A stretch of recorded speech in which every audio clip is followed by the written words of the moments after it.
दोस्तों, आपको याद दिला दें कि साल 1954 में भारत और चीन के बीच पंचशील समझौता हुआ था, जिसके तहत हिंदी चीनी भाई भाई का नारा बुलंदियों पर था।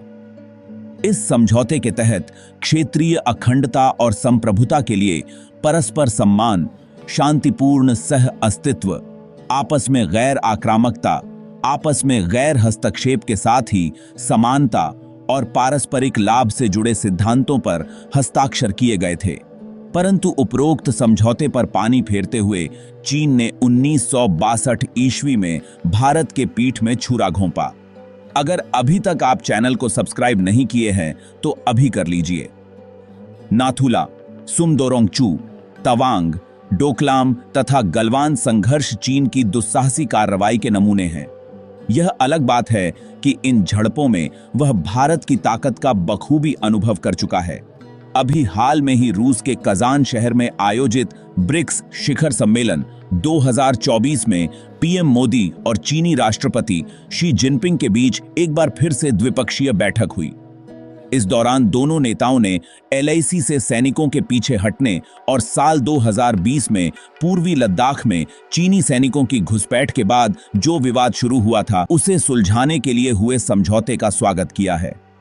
इसके साथ ही भारत और चीन ने देपसांग मैदानी क्षेत्र और डेमचोक क्षेत्र में एक दूसरे को गश्त करने के अधिकार बहाल करने पर भी सहमति जताई है। आपको याद दिला दें कि साल 2014 से लेकर 2024 के बीच पीएम मोदी और राष्ट्रपति शी जिनपिंग के बीच 20 मुलाकातें हो चुकी हैं और हर बार व्यापार, सीमा विवाद तथा अन्य सामरिक मुद्दों पर बातें हुईं। बावजूद इसके एलएसी पर चीनी गतिविधियां पूर्ववत जारी ही रहीं।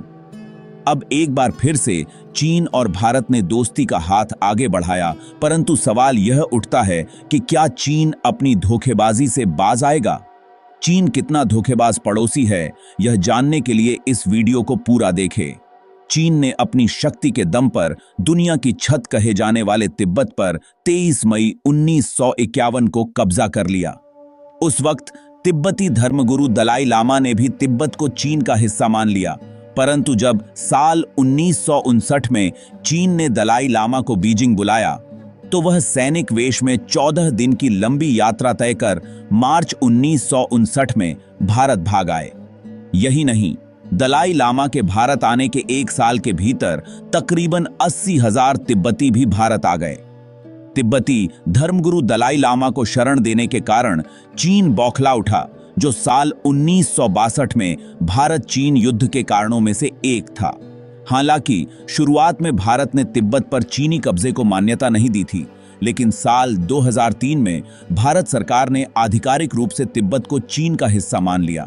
अभी तक आप चैनल को सब्सक्राइब कर ही लिए होंगे, अगर नहीं किए हैं तो प्लीज अभी कर लीजिए। 1950 ईस्वी में तिब्बत पर कब्जा करने के बाद चीन ने नेपाल, भूटान, सिक्किम के कई बिंदुओं पर भारत के साथ सीमा विवाद शुरू कर दिया। चीन ने अक्साई चीन के रास्ते एक सड़क बनाकर तिब्बत को झिंजियांग से जोड़ने की कोशिश की, जबकि भारत ने अक्साई चीन के क्षेत्र को लद्दाख का हिस्सा बताया। साल 1959 से 1962 के बीच भारत और चीनी सेना के बीच कई छुटपुट झड़पें हुईं। तत्पश्चात 20 अक्टूबर 1962 को चीन की पीपुल्स लिबरेशन आर्मी ने भारत के लद्दाख में जोरदार हमला किया, जिसमें तकरीबन 7,000 सैनिक मारे गए तथा बंदी बनाए गए। इस युद्ध में भारत बुरी तरह पराजित हुआ। हालांकि अंतर्राष्ट्रीय दबाव में चीन ने 20 नवंबर 1962 को एकतरफा युद्ध विराम की घोषणा की, लेकिन उसने भारत के 38,000 वर्ग किमी क्षेत्र पर कब्जा कर लिया, जो आज तक बरकरार है। भारतीय सेना ने 1967 के अगस्त महीने में सिक्किम के नाथुला में एलएसी पर जब कटीले तारों की घेराबंदी शुरू की, तब चीनी सेना आक्रामक हो उठी। हालांकि चीनी सैनिकों के प्रतिरोध पर यह काम रोक दिया गया, परंतु सितंबर महीने में भारतीय सैनिकों ने तारबंदी का काम दोबारा शुरू किया। फिर क्या था, 1962 की विजय से चीन आक्रामक हो चुका था, अतः चीनी सैनिकों ने हमला कर दिया। इस भयावह संघर्ष में चीन के तकरीबन 400 सैनिक मारे गए, वहीं भारत के 88 सैनिक शहीद हुए। स्थिति यह हो गई थी कि चीन अपने सैनिकों का शव लेने से भी आनाकानी करने लगा। साल 1987 में भारत और चीन के बीच तवांग और तिब्बत के कोना काउंटी की सीमा पर स्थित सुमदोरोंग चू घाटी में सैन्य झड़प हुई थी। इस सैन्य झड़प की शुरुआत तब हुई जब चीन ने एक सैन्य बटालियन को वांगडुंग में भेजा, जो सुमदोरोंग चू के दक्षिण में स्थित एक चारागाह है जिसे भारत अपना क्षेत्र मानता है। इस सैन्य संघर्ष में चीन के कुछ सैनिक हताहत हुए थे। साल 1962 में चीन ने भारत के खिलाफ धोखा देते हुए अचानक हमला कर दिया। इस युद्ध में भारत को भारी नुकसान उठाना पड़ा और चीन ने 38,000 वर्ग किमी भारतीय क्षेत्र पर कब्जा कर लिया। यह घटना भारत चीन संबंधों में एक काले अध्याय के रूप में दर्ज है।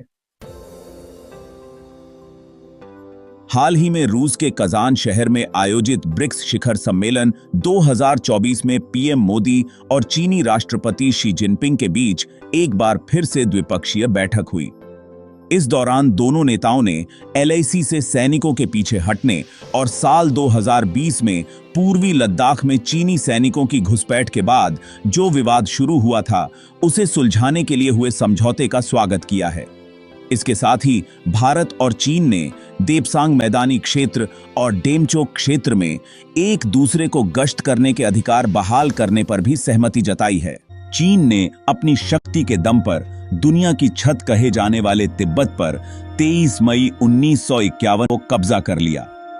उस वक्त तिब्बती धर्मगुरु दलाई लामा ने भी तिब्बत को चीन का हिस्सा मान लिया, परंतु जब साल 1959 में चीन ने दलाई लामा को बीजिंग बुलाया तो वह सैनिक वेश में 14 दिन की लंबी यात्रा तय कर मार्च 1959 में भारत भाग आए।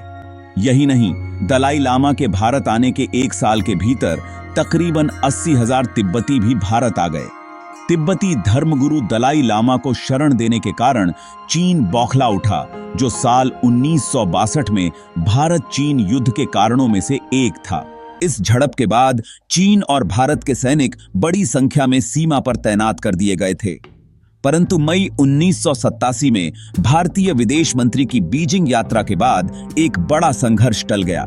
अरुणाचल प्रदेश के तवांग सेक्टर को चीन दक्षिणी तिब्बत का हिस्सा बताता है। तवांग में 400 साल पुरानी बौद्ध मठ की मौजूदगी को चीनी दावे की एक वजह बताई जाती है। वहीं भारत तवांग को अपना क्षेत्र कहता है। तवांग में चीनी घुसपैठ को लेकर पूर्व में भी भारतीय सैनिकों के साथ झड़प हो चुकी थी, परंतु साल 2022 के दिसंबर महीने की 9 तारीख को चीनी सैनिकों ने दोबारा घुसपैठ की कोशिश की। इस दौरान भारतीय सैनिकों ने तवांग में 600 चीनी सैनिकों को खदेड़ा, जिसमें दोनों तरफ से कई सैनिक घायल भी हुए। इस दौरान घायल हुए 6 भारतीय सैनिकों को इलाज के लिए गुवाहाटी लाया गया था। ज्यादा संख्या में चीनी सैनिक भी घायल हुए थे। उनके कई सैनिकों की हड्डियां भी टूटी थीं।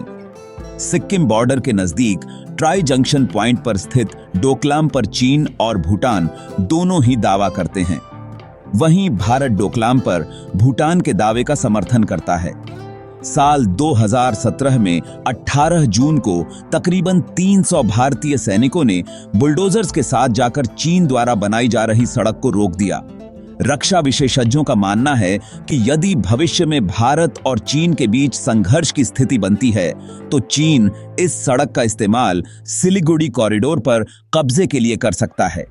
अतः भारत का कहना था कि चीन इस विवादित जगह पर सड़क नहीं बना सकता। इस दौरान भी चीन की पीपुल्स लिबरेशन आर्मी और भारतीय सशस्त्र बलों के बीच गंभीर सैन्य गतिरोध देखने को मिला।